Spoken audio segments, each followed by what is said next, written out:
gano'ng kahalaga itong impeachment trial para sa future ni Vice President Sara Duterte? Jairo, Patrick, this impeachment trial will be the ultimate test of the popularity of Vice President Sara Duterte. Susukatin ng paglilitis na ito yung lalim ng suporta ng mga Pilipinong hanggang ngayon ay naniniwalang inosente si Vice President Sara sa kabila ng napakaraming mga aligasyong ibinato sa kanya. Over the weekend, I reviewed the survey numbers for VP Sara. Kung tingnan mo ang numbers from SWS, ang net satisfaction ni Vice President Sara ay positive 26. It's comparatively lower kung ikukumpara mo sa mga nagdaang vice-presidente but significantly higher than President Ferdinand Marcos Jr. na nasa negative 15 ang net satisfaction as of the first quarter of 2026. Ibig sabihin, si Vice President Sara pa rin ang pinaka-pinagkakatiwalaang opisyales ng ating pamahalaan. But Vice President Sara is unlike her father when it comes to popularity.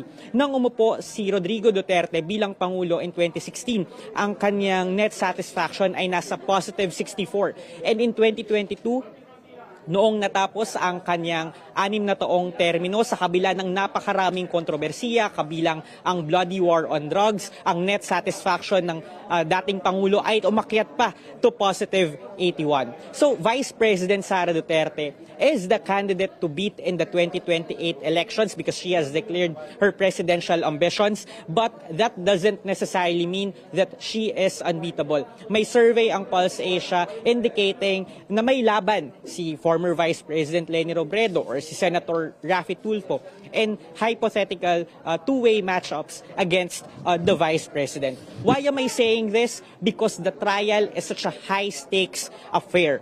A conviction for the Vice President will result in her immediate disqualification from public office. Yes, Vice President Sara may resign before the trial starts, during the trial proper, but there is a school of thought na kahit paggawin niya ito, the trial should proceed para malaman kung i-impose ba ang penalty of perpetual disqualification. The trial will put all her dirty laundry out in the open. So it is a challenge. It is a challenge for the prosecution to articulate fully their case, to ensure that evidence is tight, and to ensure that allegations are easily understood by the public. It is also a challenge for the defense team, for the camp of Vice President Sara Duterte, to finally face the music and stop resorting to blanket denials, something that she did in the past 2 years every time may binabatong alegasyon sa kanya.